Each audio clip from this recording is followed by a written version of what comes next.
क्या अल्लाह कबीर है कुरान में, इसके ऊपर हम लोग को बात करना है। आप अगर बोल रहे हैं कि कबीर वहां लिखा हुआ, तो मुझे आपने 58 हदीस का जिक्र किया, आप मुझे एक हदीस दे जहां पर कबीर को अल्लाह लिखा हुआ। आप मुझे एक कुरान की आयत दे जहां पे कबीर सूरह फुरकान की तर्जुमा कोई भी एक ट्रांसलेशन। लाइफ टाइम चैलेंज, अगर अभी भी आप रिबटल में नहीं दे सकते तो बाद में भी कभी आप वीडियो बना के दिखा दीजिएगा। दर्शकों अस्सलाम वालेकुम व रहमतुल्लाहि व बरकातुहू। दर्शकों, सादाब भाई का तथा कुछ मौलाना साहिबानों का मानना है कि कबीर शब्द का विवरण कुरान मजीद में नहीं है अथवा कबीर अल्लाह ताला नहीं हो सकते। इस वीडियो के माध्यम से आज आपको प्रमाणित करेंगे कि कबीर ही अल्लाह ताला सुब्हानहू ताला हैं और कुरान मजीद से ढेरों प्रमाण देकर आपको सच से रूबरू कराएंगे। दर्शकों, कुरान पाक में कबीर का अर्थ हमारे मुस्लिम मौलाना काजियों ने बड़ा कर दिया है। ऐसा उन्होंने कुरान पाक की आयतों का इल्म ना होने के कारण किया है। कुरान में अल्लाह का नाम कबीर लिखा हुआ है, लेकिन इनको इल्म ना होने के कारण बड़ा लिखा है। लेकिन कुरान मजीद की सूरह लुकमान 31 आयत नंबर 27 और 28 इन आयतों में खुदा का नाम बिल्कुल स्पष्ट तौर पर कबीर बताया गया है। दर्शकों, आपको जानकर हैरानी होगी कि कुरान मजीद की सूरह हज 22 आयत नंबर 61 और 62 में भी खुदा को सुनने वाला तथा देखने वाला लिखा है तथा खुदा ही बरहक है और वह बड़ी शान वाला कबीर है। दर्शकों, इसी तरह और भी बहुत से प्रमाण कुरान मजीद में मौजूद हैं, जैसे सूरह मोमिन 40 आयत नंबर 12, सूरह सबा 34 आयत नंबर 23, सूरह मुल्क 67 आयत नंबर 9। ऐसी बहुत सी आयतों में खुदा का नाम कबीर बताया गया है। आप जनाब इन आयतों को पढ़ व देख सकते हैं। जिन आयतों के अरबी के अंदर लिखे हुए कबीर खुदा को हिंदी के अंदर बड़ा कर दिया है, जबकि कुरान मजीद के अंदर खुदा का नाम कबीर लिखा हुआ है। इसी प्रकार सूरह फातिहा 1 आयत नंबर 1 से 7 में कुरान मजीद बोलने वाला खुदा अपने से अन्य किसी कादिर अल्लाह ताला की इबादत करने को कह रहा है, उसकी प्रशंसा बता रहा है कि उसकी प्रशंसा कर रहा है जो सारे जहान व सारी मखलूक को बनाने वाला है। वह कबीर बड़ा मेहरबान और दया करने वाला है और हमारे सभी अमालों अर्थात बुरे कर्मों का हिसाब वही रखता है। उसी से हम गुजारिश करते हैं कि हम तेरी ही इबादत करते हैं, अर्थात अल्लाह कबीर की इबादत करने वाले को सच्चा रास्ता इख्तियार करा। दर्शकों, कुरान मजीद की सूरह फातिहा 1 आयत नंबर 1 से 7 में लिखा हुआ है कि अल औज़ु बिल्लाहि मिनश्शैतानिर रजीम बिस्मिल्लाहिर रहमानिर रहीम अल्हम्दुलिल्लाहि रब्बिल आलमीन अर्रहमानिर रहीम मालिक यौमिद्दीन इय्याका नअबुदु व इय्याका नस्तईन इहदिनस सिरातल मुस्तकीम सिरातल लज़ीना अनअमता अलैहिम गैरिल मग़ज़ूबि अलैहिम वलद्दालिन आमीन। दर्शकों, इसमें शुरू में एक आयत बोली गई है जिसका नाम है बिस्मिल्लाहिर रहमानिर रहीम। इस आयत में खुदा को रहीम कहा गया है। रहीम का मतलब रहम करने वाला होता है। इस आयत का हिंदी अनुवाद इस तरह है कि शुरू करता हूँ खुदा का नाम लेकर जो बड़ा मेहरबान व निहायत रहम वाला है। दर्शकों, इसमें कबीर नाम मूल पाठ में नहीं है, परंतु उसका नाम कबीर सुब्हानहू ताला है। यह भी लिखना चाहिए था। संत रामपाल जी महाराज बाखबर द्वारा ज्ञान को समझकर आज बहुत बड़ा जन समूह अपने रहमान कादिर रब कबीर जी को पहचान कर सत भक्ति व इबादत कर रहा है, अर्थात वह सच्ची इबादत कर रहा है। इस आयत का सही तर्जुमा अर्थात अनुवाद इस प्रकार है कि शुरू करता हूँ खुदा का नाम लेकर जो कबीर बड़ा मेहरबान निहायत रहम वाला है।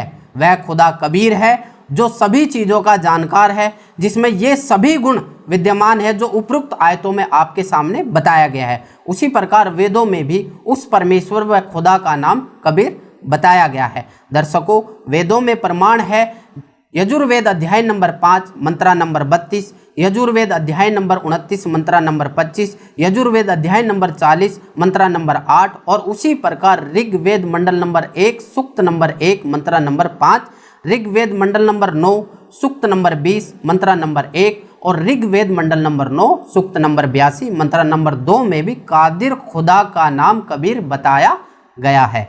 वह जाहिर तौर पर जिस्मानी रूप में उस पर आसमान में जन्नत में रहता है। उपरोक्त प्रमाणों से यह साबित होता है कि कुरान मजीद के अंदर कबीर जी को अल्लाह सुब्हानहू ताला बोला गया है, परंतु हमारे मुस्लिम मजहब के मौलाना साहिबानों का इल्म न होने के कारण उनका हिंदी तर्जुमा बड़ा कर दिया गया है, जिससे ये साबित भी नहीं होता कि कबीर खुदा सुब्हानहू तआला नहीं है, जबकि कुरान मजीद की बहुत सी आयतें कबीर जी को समर्थ कादिर खुदा साबित करती है।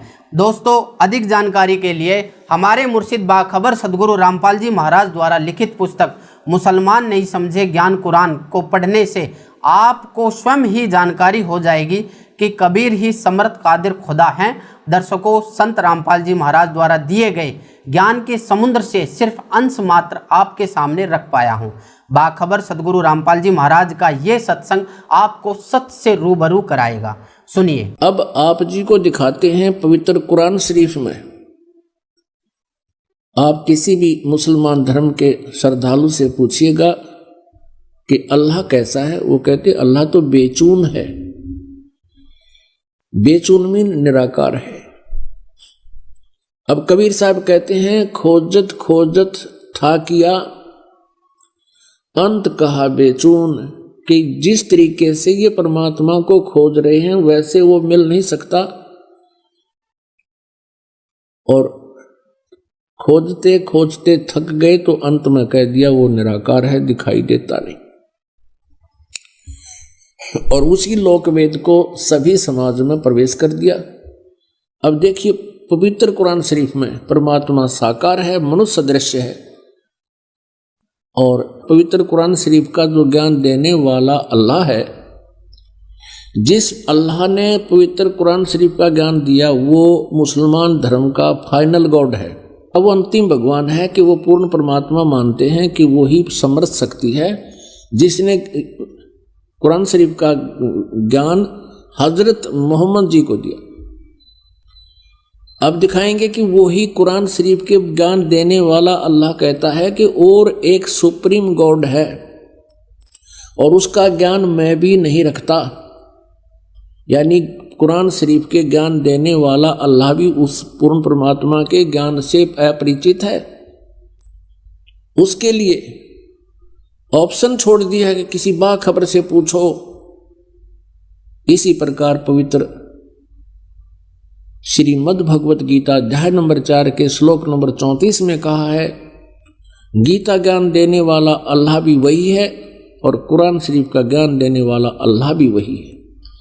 अब पवित्र श्रीमद् भगवत गीता जी अध्याय नंबर 4 के श्लोक 34 में कहा है, अर्जुन उस तत्व ज्ञान को जो परमेश्वर ने स्वयं आकर अपने मुखारविंद से बोला है, चौथे अध्याय के 32वें श्लोक में जिसके विषय में कहा है, उस सच्चिदानंद घनम की वाणी को, यानी उस तत्व ज्ञान को तू तत्वदर्शी संतों के पास जाकर समझ, उनको दंडवत प्रणाम करने से, सरलता पूर्वक प्रसन्न करने से वह तत्वदर्शी संत तुझे उस परमात्म तत्व का ज्ञान बताएंगे। इससे सिद्ध है कि पवित्र गीता जी का ज्ञान देने वाला वो भगवान भी अपरिचित है उस कंप्लीट स्पिरिचुअल नॉलेज से और उस परम अक्षर ब्रह्म से, पूर्ण परमात्मा से। अब देखिएगा पवित्र कुरान शरीफ, देखिएगा पवित्र कुरान शरीफ,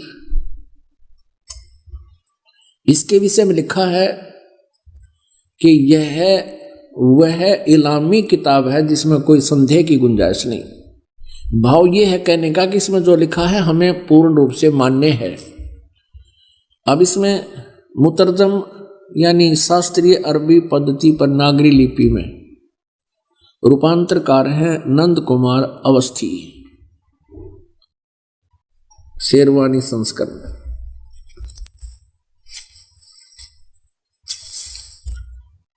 ये भी वही प्रकरण है।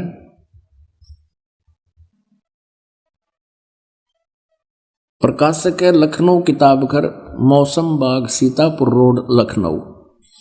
हम इसकी सूरत फुरकानी 25 नंबर सूरत फुरकानी में देखेंगे। ये 25 नंबर है, प्रश्न नंबर 604 पे ये कुरान शरीफ, और यहाँ देखिएगा इसके 52 नंबर आयत से हम प्रारंभ करेंगे। 52 नंबर,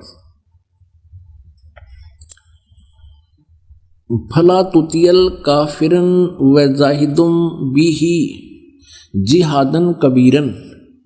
इसका अनुवाद भी इन्होंने यहां किया है। देखिए ये 52 नंबर है। अब कुरान शरीफ के ज्ञान देने वाला अल्लाह हजरत मोहम्मद जी से कह रहा है कि ए पैगंबर, तुम काफिरों का कहा न मानना और इस कुरान की दलीलों से, यानी मैं तुझे जो ज्ञान दे रहा हूं उनका सामना बड़े जोर से करो। इन्होंने इस कबीर का अर्थ जिहादन कबीरन, इन्होंने कबीर का अर्थ यहां बड़ा कर दिया। अब किसी ना किसी अक्षर का, शब्द का अर्थ तो होता ही है। अब इसका वास्तविक अर्थ क्या होता है ये दास बताएगा। इसका अर्थ ये है कि हजरत मोहम्मद को कुरान शरीफ के बोलने वाला अल्लाह कह रहा है कि जो कबीर नाम का भगवान है, कबीर अल्लाह है, जिसे ये अल्लाह अकबर बोलते हैं, अल्लाह अकबर, अल्लाह कबीर। अल्लाह कबीर का अर्थ है वो ये करते हैं बड़ा भगवान। यदि इन्हीं के शब्दों में हम ये माने कि वो बड़ा भगवान है जिसकी तरफ कुरान शरीफ के ज्ञान देने वाला अल्लाह हजरत मोहम्मद को कह रहा है कि वो बड़ा जो भगवान है, उसके विषय में ये अन्य व्यक्ति जो काफिर हैं, जो उस बड़े भगवान को नहीं भजते हैं, वो काफिर हैं और वो विश्वास नहीं करते इन बातों पर जो मैं तुझे बता रहा हूं कि कबीर इज गॉड, कि वो अल्लाह है, वो बड़ा भगवान है।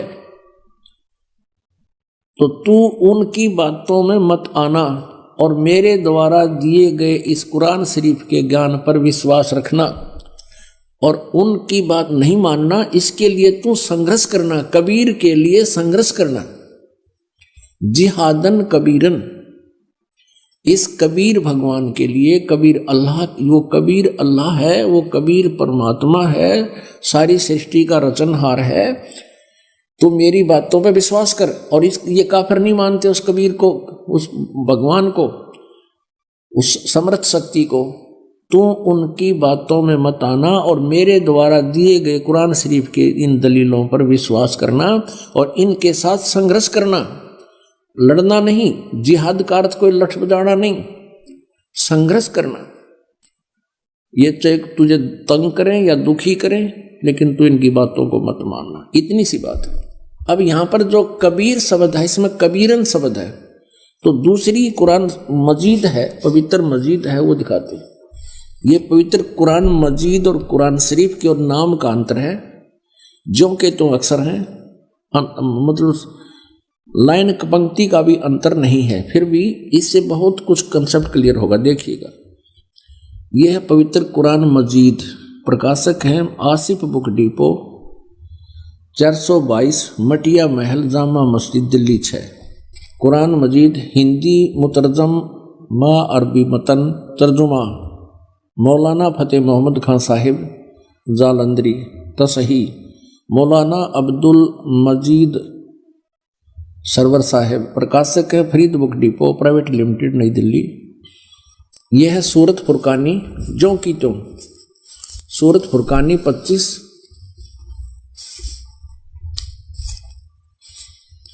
और ये कुरान मजीद पृष्ठ 576 पर, यहां देखिएगा, ये वही जो का त्यों, इसमें कोई अंतर नहीं है। और यही अरबी भाषा हिंदी देवनागरी लिपि में लिखी है। ये 52वीं आयत हमको आपको दिखाते हैं। फला तुतियल काफिरन न जाहिदम बिही जिहादन कबीरा, उसमें कबीरन लिखा है, केवल इसमें कबीरा लिखा है, तो हम उसे कबीर बोल देते हैं, सीधा कबीर। वो कबीर अल्लाह है। अब यहां से हम इतना ही लेंगे, अधिक नहीं। अब हम फिर पवित्र कुरान शरीफ से ही आगे बढ़ेंगे। इससे तो इतना कंसेप्ट क्लियर करना था, इसके कबीरन कहो या कबीर कहो या कबीरा कहो, अर्थ उनका एक ही है। आप देखना, ये कुरान शरीफ, हम फिर कुरान शरीफ पर आगे, ये देखिएगा, ये कुरान शरीफ हम फिर देख रहे हैं किताब, ये वही है कुरान शरीफ। अब यहां आगे हम सूरत फुरकानी 25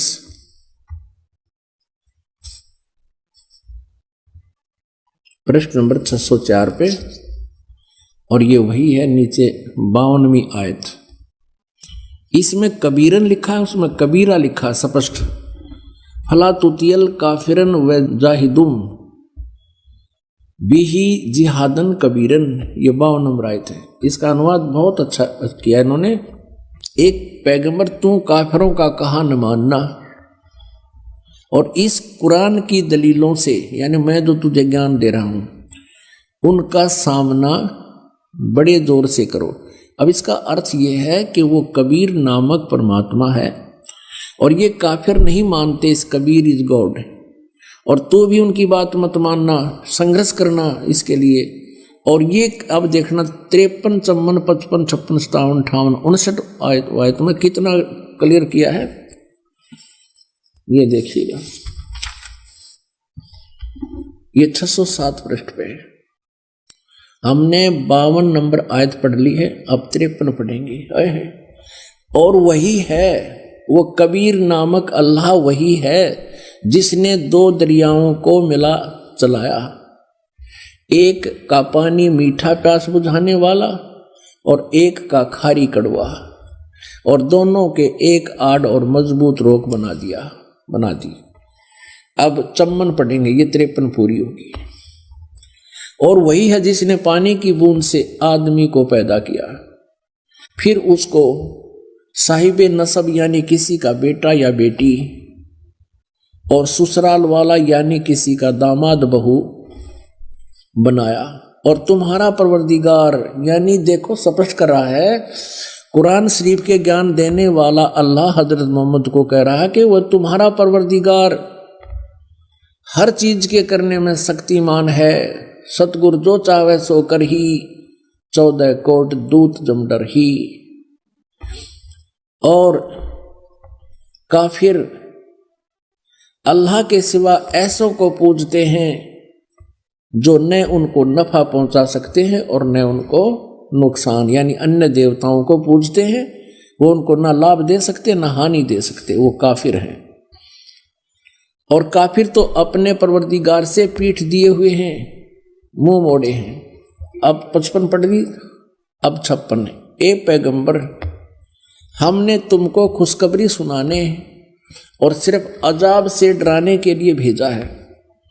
अब 57 में, इन लोगों से कहो कि मैं तुमसे इस अल्लाह के हुक्म पर कुछ मजदूरी नहीं मांगता, हाँ जो चाहे अपने परवरदिगार तक पहुंचने की राह इख्तियार कर ले।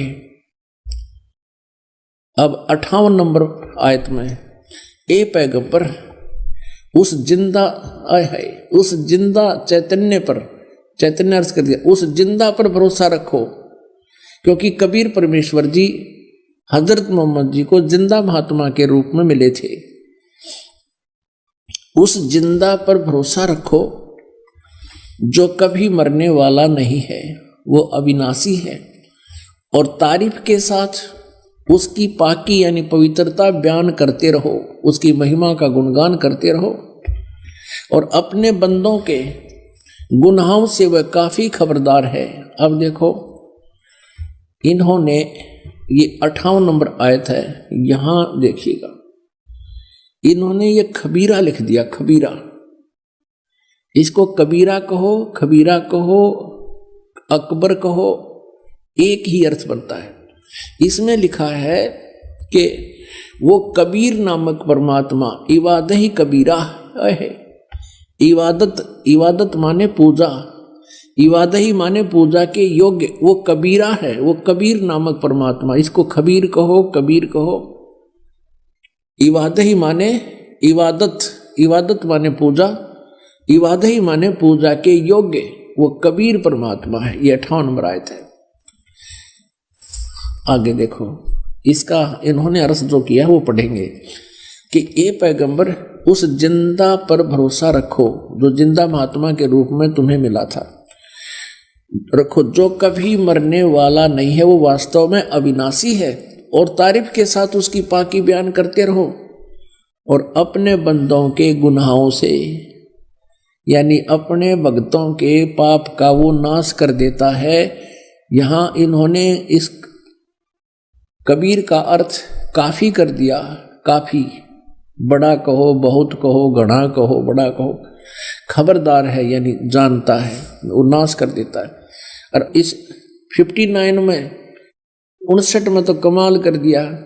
और ये कबीर नामक अल्लाह वही है जिसने आसमानों और जमीन और जो कुछ उनके बीच में है सबको 6 दिन में पैदा किया, फिर तख्त पर जा बिराजा। ओए होए, वही पवित्र बाइबल कह रहा है कि 6 दिन में सृष्टि रची, 7वें दिन विश्राम किया। और यही पवित्र कुरान शरीफ कह रही है कि जिसने आसमान और जमीन के और जो कुछ उनके बीच में था है सबको 6 दिन में पैदा किया और फिर तख्त पर जा बिराजा। वो अल्लाह बड़ा, ये लिखना है वो अल्लाह कबीर। 59 में देखिएगा यहाँ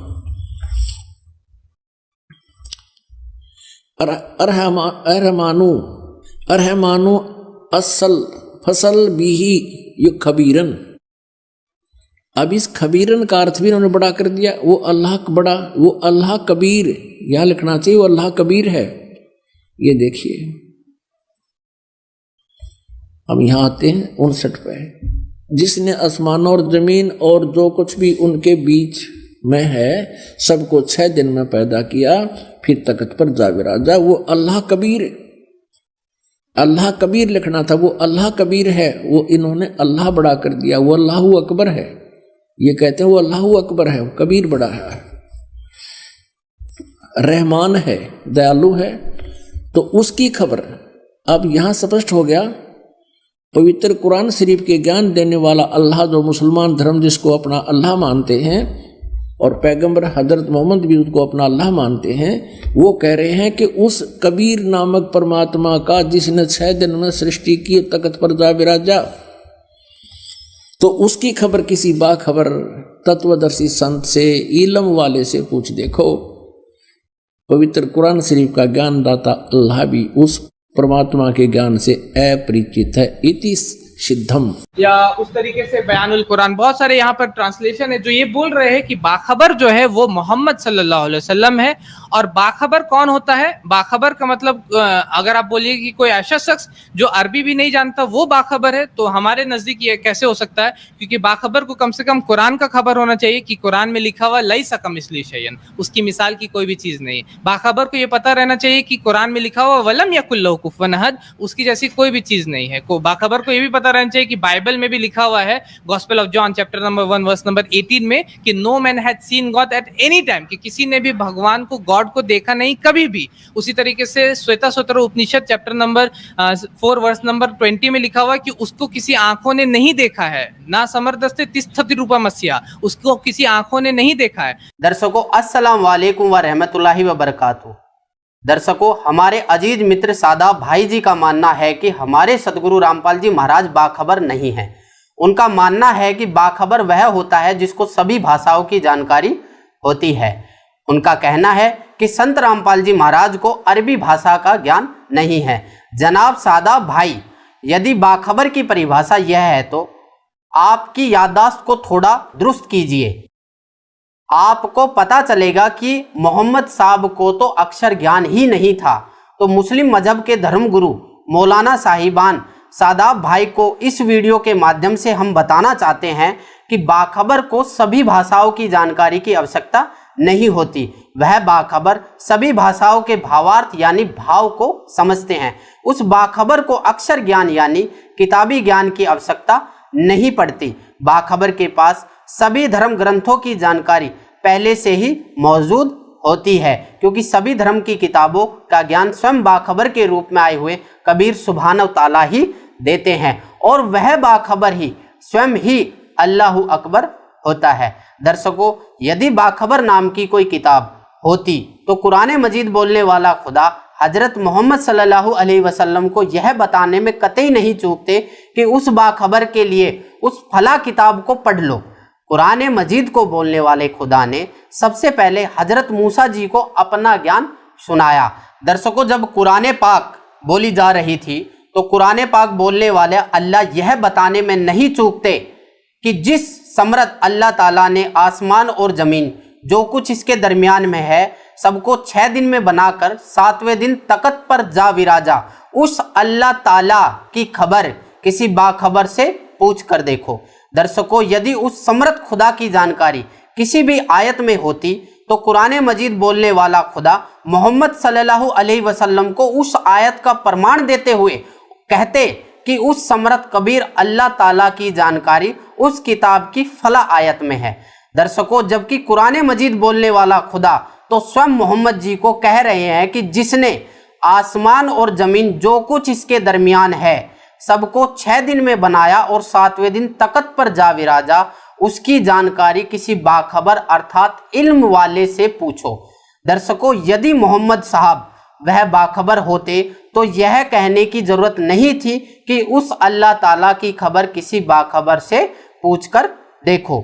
दर्शकों, जिस प्रकार मजहब हिंदू समाज के धार्मिक ग्रंथ भगवत गीता जी के अध्याय नंबर 4 के श्लोक नंबर 34 में काल भगवान ने श्री अर्जुन को कहा है कि हे अर्जुन, उस परम पिता परमेश्वर की शरण में जा जिसकी शरण में मैं भी हूँ, उसके लिए तत्वदर्शी संत की तलाश कर, उसको दंडोतम प्रणाम करने से, कपट छोड़कर सरलता पूर्वक प्रसन्न करने से वो तुझे परमात्मा का भेद वह तत्वदर्शी संत बताएगा। इसके बाद जब अर्जुन जी ने काल भगवान से पूछा कि उस तत्वदर्शी संत की पहचान क्या है, यानी कि वो कैसे मिलेगा, तो उसके लिए श्रीमद् भगवत गीता अध्याय नंबर 15 के श्लोक नंबर 1 से 4 में भी बताया गया है कि उल्टा संसार रूपी वृक्ष जो ऊपर की तरफ मूल तथा नीचे की तरफ तीनों गुण रूपी शाखाओं, तना व मोटी डाल की पूर्ण जानकारी रखता होगा, स वेदवित अर्थात वेद के तात्पर्य को जानने वाला तत्वदर्शी संत है। उसी प्रकार कुरान मजीद अर्थात कुरान पाक की सूरह 42 आयत नंबर 1 और 2 में जो ऐन सीन काफ अल्फाजों का विश्लेषण है, यानी कि उनका जो भावार्थ है, जो इन 3 सांकेतिक अल्फाजों को खोल देगा वह बाखबर होता है अर्थात सच्चा रहनुमा होता है। आज तक मुसलमान समुदाय यानी कि मुसलमान समाज के किसी भी मौलाना काजियों ने, इनसे पहले आए हुए पैगंबरों ने, यहाँ तक कि कुरान मजीद बोलने वाले खुदा ने भी इन 3 सांकेतिक अल्फाजों को खोलकर नहीं बता पाया, सिवाय हमारे मुर्शिद बाखबर सदगुरु रामपाल जी महाराज के अलावा। उन्होंने ही इस जहान में हम मुस्लिम भाई बहनों को बताया कि यह 3 सांकेतिक अल्फाज हैं जो खुदा सुब्हानहू तआला कबीर जी की इबादत करने का तरीका बताते हैं, जिनको बाखबर सतगुरु रामपाल जी महाराज के अलावा किसी भी मौलाना व काजियों ने इन शाब्दिक अल्फाजों को नहीं खोला है। इससे यह साबित व सिद्ध होता है कि बाखबर मोहम्मद साहब नहीं थे, कि बाखबर मोहम्मद साहब बिल्कुल ही नहीं थे, और वह बाखबर मोहम्मद साहब से ज़्यादा इल्म रखते हुए उस खुदा की जानकारी हमें बताएगा जिस खुदा की इबादत से जन्नत में जाया जा सकता है, जिसके विषय में कुरान मजीद बोलने वाले खुदा को भी नहीं पता है। कुरान मजीद बोलने वाला खुदा भी उस बाखबर उस खुदा के बारे में नहीं जानता। उसके लिए उसने सूरह फुरकान 25 आयत 59 में कहा है कि उसके बारे में किसी बाखबर से पूछ कर देखो। मौजूदा वक्त में वह बाखबर सतगुरु रामपाल जी महाराज है। दर्शकों, मौजूदा वक्त में वह बाखबर सतगुरु रामपाल जी महाराज है। आप सभी से गुजारिश है व प्रार्थना है कि हमारे मुर्शिद बाखबर सतगुरु रामपाल जी महाराज द्वारा लिखित पुस्तक मुसलमान नहीं समझे ज्ञान कुरान को मंगवाएं और पढ़ें और देखें हमारे मुर्शिद बाखबर सतगुरु रामपाल जी महाराज का यह सत्संग। कुरान शरीफ के अंदर सूरत फुरकान 25 आयत नंबर 52 से 59 में स्पष्ट किया है कि कबीर नामक अल्लाह है, अल्लाह कबीर यानी बड़ा भगवान, उसकी जानकारी किसी बाखबर से पूछो और वो वही है जिसने 6 दिन में सृष्टि रची और 7वें दिन तख्त पर जा बैठा। इससे सिद्ध होगा कि तीनों होली बुक्स में, तीनों पवित्र सदग्रंथों में, पवित्र कुरान शरीफ, पवित्र श्रीमद् भगवद गीता, पवित्र वेद, इनमें वो तत्व ज्ञान नहीं है। यदि वो तत्व ज्ञान होता तो ये शब्द इन सदग्रंथों में नहीं होते कि वो ज्ञान जो वास्तविक ज्ञान है, तत्व ज्ञान है, वो पूर्ण परमात्मा है, उसकी जानकारी किसी बाखबर से पूछो। बाखबर माने इल्म वाले से, तत्वदर्शी संत से। ये तीनों सदग्रंथ इनकम्प्लीट ज्ञान रखते हैं, अधूरा ज्ञान है इनके अंदर। कुरान शरीफ, श्रीमद् भगवद गीता और ये चारों वेद। यदि इनमें वो ज्ञान होता तो एक सूरत और बोल देता, एक अध्याय और बोल देता, लेकिन वो उस तत्व ज्ञान से अपरिचित है। इन तीनों ग्रंथों का ज्ञानदाता ये सरपुरुष है, ये ब्रह्म है, ये अल्लाह ताला नहीं है, ये कंप्लीट गॉड नहीं है। वो तो कंप्लीट गॉड की तो जानकारी किसी और से जानने के लिए कह रहा है, वो है अल्लाह ताला, वो है समर्थ परमात्मा। तो श्रीमद् भगवद गीता में आपको दिखाते हैं तत्वदर्शी संत की पहचान। श्रीमद् भगवद गीता ये जयदयाल गोविंद का इसके अनुवादक हैं, गीता प्रेस गोरखपुर से प्रकाशित है। अथ पंचदशो अध्याय, प्रथम मंत्र, ये 15वां अध्याय है, ये प्रथम मंत्र। इसमें क्या कहा है कि ऊर्ध्व मूलम अधः शाखम अश्वत्थम प्राहु अव्यम छंदासी यस्य पर्णानि ये तम वेद स वेदवित्। इसका अर्थ है ऊर्ध्व माने ऊपर को, मूल माने जड़ वाला, अधः माने नीचे को, शाखम माने शाखा वाला, अश्वत्थम माने पीपल का वृक्ष, प्राहु माने कहा जाता है ये अव्यय है, अविनाशी। छंदासी यस्य पर्णानि, इसके जो विभाग हैं वो पत्ते आदि, शाखा आदि इसके विभाग हैं। ये तम वेद, जो उस अज्ञान अंधकार में छुपे हुए उस संसारूपी वृक्ष के विषय में जानता है, स वेदवित्, वह वेद के तात्पर्य को जानने वाला वो तत्वदर्शी संत है। इबिन की अनुवाद देखिएगा। ऊर्ध्व मूलम का अर्थ इन्होंने कर दिया आदि पुरुष परमेश्वर मूल वाले। ये बताना था आदि पुरुष परमेश्वर तो ऊपर को मूल रूप है।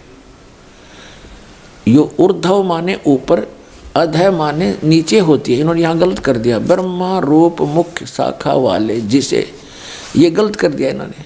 इन अकल तो थी नहीं इनके अंदर। ये देखो इसके साथ में दूसरे श्लोक में अधः माने, अधः 2 बार हैं, अधः अधः। इसका अनुवाद इन्होंने यहाँ किया है नेक्स्ट पृष्ठ पे। अधः माने नीचे, अधः माने नीचे और अधः माने नीचे। ऊर्ध्व माने ऊपर होता है।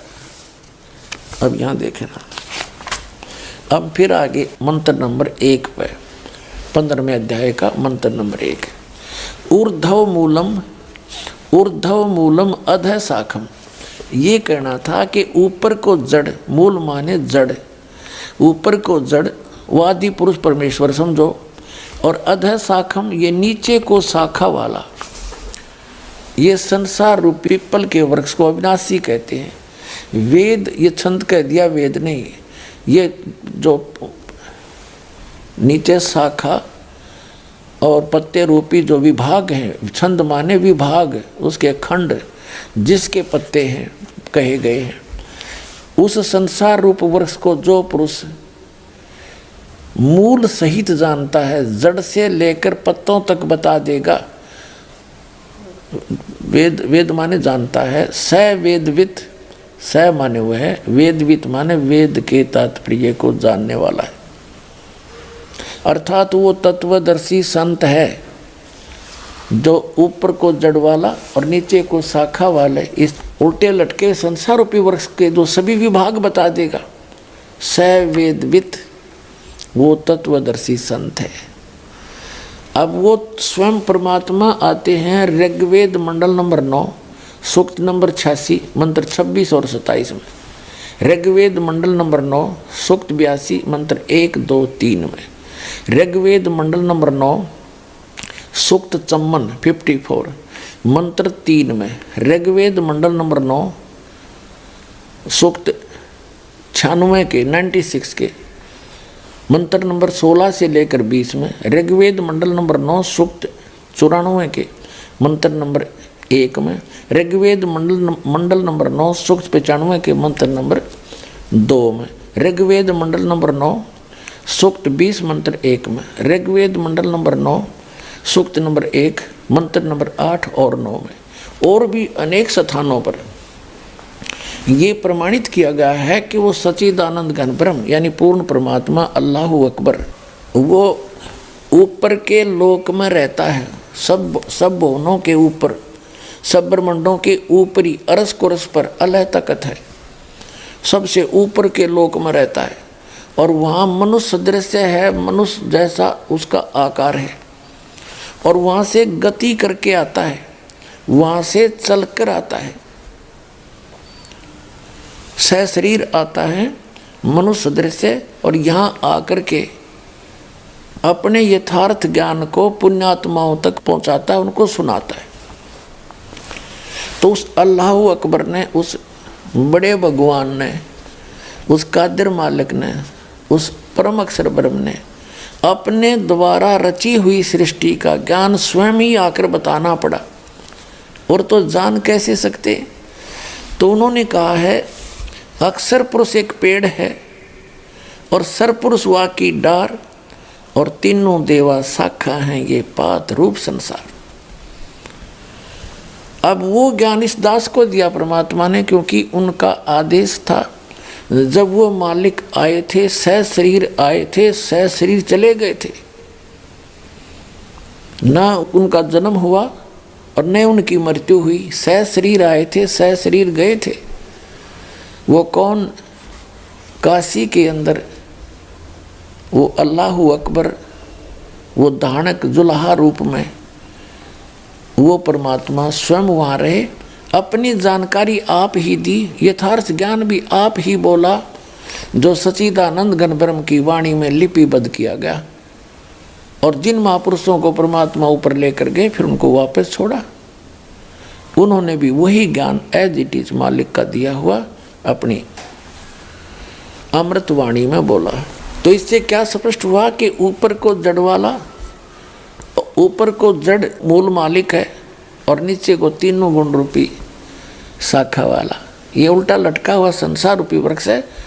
और जो संत इसके सभी विभागों को बता देगा, मूल से लेकर पत्तों तक। मूल कौन परमात्मा है? मूल तो समझो परम अक्षर ब्रह्म। गीता अध्याय नंबर 15 के श्लोक नंबर 16 और 17 में 3 परमात्माओं की जानकारी है, 3 पुरुषों की। पुरुष माने प्रभु, एक सरपुरुष, एक अक्षर पुरुष, और तीसरा परम अक्षर पुरुष। परम अक्षर ब्रह्म कहो, सर ब्रह्म कहो, सर पुरुष कहो, अक्षर पुरुष कहो, अक्षर ब्रह्म कहो, परम अक्षर पुरुष कहो, परम अक्षर ब्रह्म कहो, उसको अल्लाह ताला कहो, उसको अल्लाहु अकबर कहो, परम अक्षर ब्रह्म कहो, और उसको सत्य पुरुष कहो, अविनाशी परमात्मा कहो। उस एक ही परमात्मा के पर्यायवाची शब्द है सरपुरुष और सरब्रह्म, और ज्योत स्वरूपी निरंजन काल, ये इस काल ब्रह्म के पर्यायवाची शब्द हैं। और परब्रह्म और अक्षर पुरुष ये इस 7 संग ब्रह्मांड के इस सरपुरुष का पर्यायवाची शब्द है। अपनात्माओं, जो सरपुरुष है, सरपुरुष कहो, इसको सरब्रह्म कहो, इसको काल कहो, शैतान कहो। इसके 21 ब्रह्मांड हैं, और 21 ब्रह्मांड के प्राणी जन्म और मृत्यु में सदा रहते हैं। इनकी कभी जन्म और मृत्यु समाप्त नहीं हो सकती। उस पूर्ण परमात्मा ने आके जो मार्ग बताया है, अपनी जानकारी बताई है, उस साधना से फिर ये जन्म और मृत्यु समाप्त हो सकती है। तो सरपुरुष ये 21 ब्रह्मांड का स्वामी है, और अक्षर पुरुष ये 7 शंख ब्रह्मांड का, नील पद्म शंख, 7 शंख ब्रह्मांड का स्वामी है, मालिक है। कंप्लीट गॉड नहीं है, अल्लाह ताला नहीं है। और ये सरपुरुष भी यानी ब्रह्म भी अल्लाह ताला नहीं है। वो परम अक्षर ब्रह्म जो असंख्य ब्रह्मांड का स्वामी है, जो इस अक्षर पुरुष के ऊपर भी मालिक है, और सर पुरुष के ऊपर, इस ब्रह्म के ऊपर भी वो मालिक है। वो ओवरऑल कंट्रोलर है, वो वास्तव में महान परमात्मा है, वो अल्लाहु अकबर है, वो परम अक्षर ब्रह्म है। उसको हम अकाल मूर्त, उसी को शब्द स्वरूप पी राम, उसी को सतपुरुष सत्य पुरुष कहो और ऑलमाइटी गॉड कहो, कंप्लीट गॉड कहो। वो परमात्मा है। और वही काशी के अंदर, बनारस के अंदर 120 वर्ष रहे, सह शरीर आए थे, शिशु रूप धारण किया, कमल के फूल पर प्रकट हुए।